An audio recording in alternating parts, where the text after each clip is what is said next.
ইসরায়েলের নতুন যুদ্ধের প্রস্তুতি, 4 লাখ রিজার্ভ সেনা তলবের পরিকল্পনা। রিপোর্ট আল জাজিরার। নতুন যুদ্ধের ইঙ্গিত, ইসরায়েল 4 লাখ রিজার্ভ সেনাকে তলবের পরিকল্পনা করছে। প্রশ্ন হচ্ছে কেন?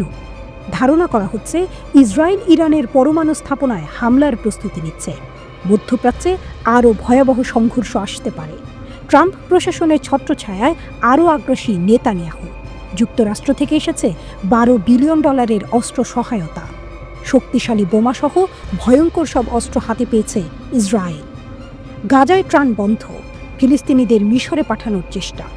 মিশর ইসরায়েল যুদ্ধ বাঁধতে পারে। আরেকটি রক্তক্ষয়ী সংঘাত আসছে। ইসরায়েলের ভেতরে তীব্র বিক্ষোভ। হামাসের হাতে আটকবন্দীদের মুক্তি চায় জনগণ। কিন্তু নেতানিয়াহু কি ইচ্ছা করেই যুদ্ধবিরতির আলোচনা এড়িয়ে যাচ্ছেন? নেতানিয়াহুর লক্ষ্য কি? বিরোধীরা বলছে নিজের ক্ষমতা টিকিয়ে রাখতে নেতানিয়াহু যুদ্ধ চান।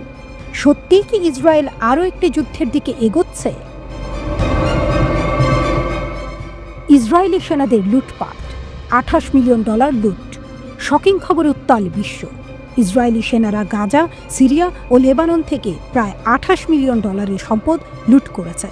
এর মধ্যে নগদ অর্থ, স্বর্ণের বার, বিলাসবহুল গহনা এবং 1,83,000-এরও বেশি অস্ত্র রয়েছে। কিভাবে এই ঘটনা ঘটেছে? ইসরায়েলের বিশেষ সামরিক ইউনিট গোপনে শত্রু এলাকা থেকে সম্পদ বাজেয়াপ্ত করছিল। কিন্তু শুধু তারা নয়, সাধারণ সেনারাও জড়িয়ে পড়েছে এই বিশাল লুটপাটে। এক সেনা কর্মকর্তা মজা করে বলেছেন, এই মালামাল বহন করতে গিয়ে আমাদের পিঠ ভেঙে গেছে। লুট করা সামগ্রী কিভাবে ব্যবহার হবে? লুট করা অস্ত্রের মধ্যে রয়েছে বিস্ফোরক ডিভাইস, ক্ষেপণাস্ত্র, ড্রোন, স্নাইপার রাইফেল এবং আরও অনেক কিছু। এক সেনা কর্মকর্তা জানিয়েছে এই অস্ত্র দিয়ে একটি ছোট সেনাবাহিনী তৈরি করা সম্ভব। ইসরায়েল সরকার কিভাবে এসব লুটপাট করা সামগ্রী ব্যবহার করবে তা নিয়ে রহস্য। ইউক্রেনকে পাঠানোর পরিকল্পনা ছিল, তবে রাশিয়ার সঙ্গে সম্পর্ক বজায় রাখার কারণে সেটি আপাতত স্থগিত। নতুন বিতর্ক তৈরি করছে ইসরায়েলের সামরিক নীতি। আন্তর্জাতিক সম্প্রদায় এখন এই প্রশ্নের উত্তর চায়, এই লুটের বৈধতা কি? এটি কি সত্যিই নৈতিক?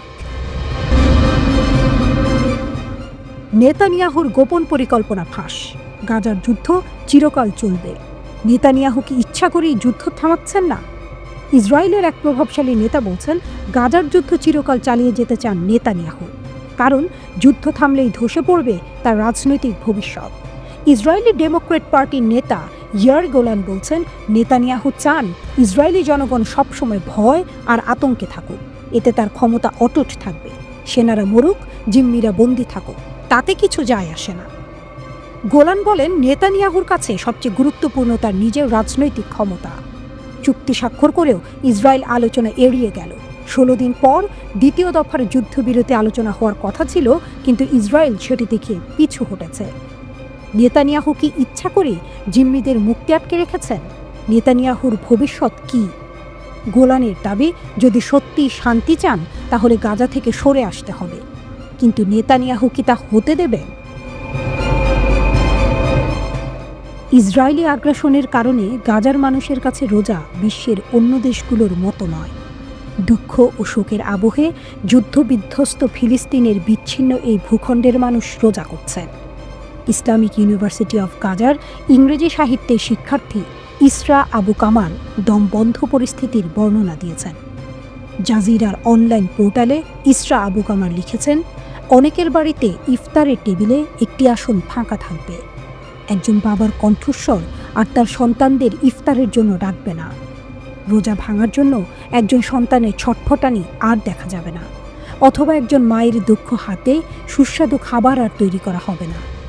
আমাদের মসজিদ ধ্বংস করা যাবে, আমাদের বিশ্বাস ভাঙা যাবে না।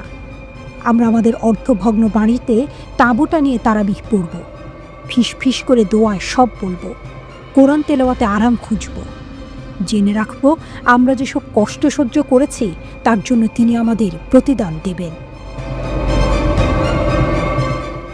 সৌদি আরব গাজায় ত্রাণ সরবরাহ বন্ধে ইসরায়েলি সিদ্ধান্তের তীব্র নিন্দা জানিয়েছে এবং একে ব্ল্যাকমেইল হিসেবে আখ্যায়িত করেছে। সৌদির সরকারি প্রেস এজেন্সির মাধ্যমে দেশটির পররাষ্ট্র মন্ত্রণালয় এ ঘোষণা দেয়।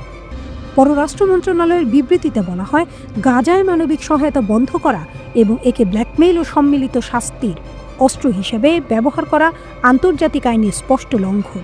এটি মানবাধিকারেরও চরম লঙ্ঘন। সৌদি আরব আন্তর্জাতিক সম্প্রদায়ের প্রতি আহ্বান জানিয়েছে যেন তারা ইসরায়েলের এই অন্যায় কর্মকাণ্ড বন্ধে কার্যকর পদক্ষেপ নেয়।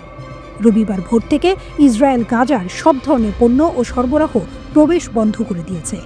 দেশটির সরকার জানিয়েছে, হামাস যদি যুদ্ধবিরতির সময়সীমা না বাড়ায় তবে তাদের আরও কঠিন পরিস্থিতির মুখোমুখি হতে হবে।